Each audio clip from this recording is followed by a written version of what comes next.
भाइयों और बहनों, हमारे अतीत के अनुभव बताते हैं कि देश के इंफ्रास्ट्रक्चर के उस विकास को राजनीति से दूर रखा जाना चाहिए। देश का इंफ्रास्ट्रक्चर किसी दल की विचारधारा का नहीं, देश के विकास का मार्ग होता है। ये 5 साल की पॉलिटिक्स का नहीं, बल्कि आने वाली अनेकों पीढ़ियों को लाभ देने वाला मिशन है। राजनीतिक दलों को अगर स्पर्धा करनी ही है तो इंफ्रास्ट्रक्चर की क्वालिटी में स्पर्धा हो, स्पीड में स्पर्धा हो, स्केल को लेकर के स्पर्धा हो।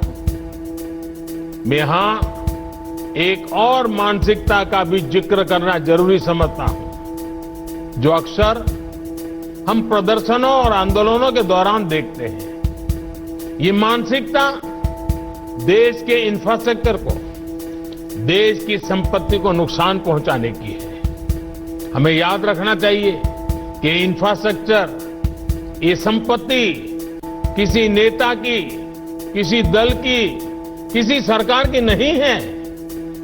ये संपत्ति देश की है, ये संपत्ति आपकी है, देश के नागरिकों की है।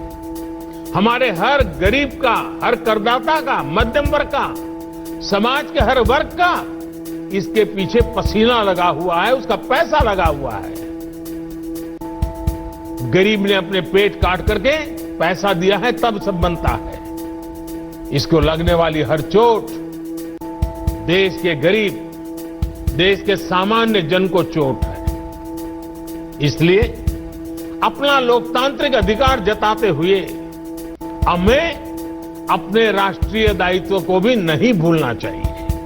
साथियों, जब इस प्रकार के इंफ्रास्ट्रक्चर से देश को इतना फायदा हो रहा है, तो सवाल ये भी उठता है कि आखिर इसमें इतनी देरी क्यों हुई? ये प्रोजेक्ट 2014 से पहले जो सरकार थी, उसकी कार्य संस्कृति का जीता जागता प्रमाण है।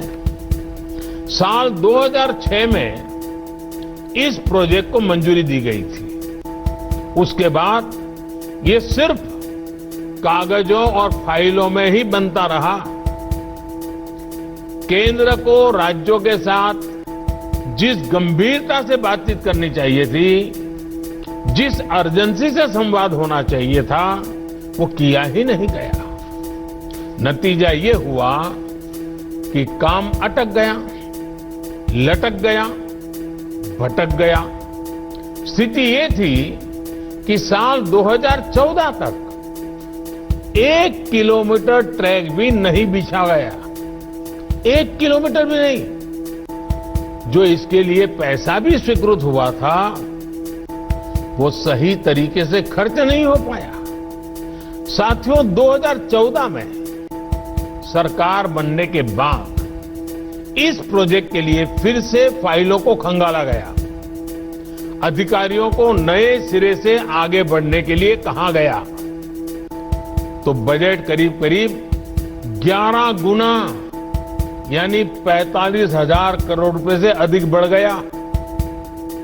प्रगति की बैठकों में मैंने खुद इसकी मॉनिटरिंग की, इससे जुड़े स्टेक होल्डर से संवाद किया, समीक्षा की। केंद्र सरकार ने राज्य सरकारों से भी संपर्क बढ़ाया, उन्हें प्रेरित, प्रोत्साहित किया। हम नई टेक्नोलॉजी भी लाए। इसी का परिणाम है कि करीब 1100 किलोमीटर का काम अगले कुछ महीनों में पूरा हो जाएगा। सोचिए, 8 साल में 1 भी किलोमीटर नहीं और 6-7 साल में 1100 किलोमीटर। भाइयों और बहनों, इंफ्रास्ट्रक्चर पर राजनीतिक उदासीनता का नुकसान सिर्फ फ्रेट कॉरिडोर को ही नहीं उठाना पड़ा है, पूरे रेलवे से जुड़ा सिस्टम ही इसका बहुत बड़ा भुक्तभोगी रहा है। पहले फोकस ट्रेनों की संख्या बढ़ाने पर रहता था, ताकि चुनाव में उसका लाभ मिल सके। लेकिन जिस पटरियों पर ट्रेन को चलाना था उन पर निवेश ही नहीं किया जाता था। रेल नेटवर्क के आधुनिकीकरण को लेकर वो गंभीरता ही नहीं थी। हमारी ट्रेनों की स्पीड बहुत कम थी और पूरा नेटवर्क जानलेवा मानव रहित फाटकों से भरा हुआ था। साथियों, हमने 2014 के बाद इस कार्यशैली को बदला, इस सोच को बदला। अलग से रेल बजट की व्यवस्था को खत्म करते हुए हमने ऐलान करके भूल जाने वाली राजनीति को बदला। हमने रेल ट्रैक पर निवेश किया, रेलवे नेटवर्क को हजारों मानव रहित फाटकों से मुक्त किया, रेलवे ट्रैक को तेज गति से चलने वाली ट्रेनों के लिए तैयार किया, रेलवे नेटवर्क के चौड़ीकरण और बिजलीकरण दोनों पर फोकस किया। आज वंदे भारत एक्सप्रेस जैसी सेमी हाई स्पीड ट्रेन भी चल रही है और भारतीय रेल पहले से कहीं अधिक सुरक्षित भी हुई है। दोस्तों, आपको ये वीडियो कैसा लगा और आपका इस बारे में क्या विचार है, ये हमें नीचे दिए कमेंट बॉक्स में लिखकर जरूर बताएं। साथ ही इस वीडियो को लाइक करें जिससे हमें और वीडियोस बनाने के लिए मोटिवेशन मिलेगा।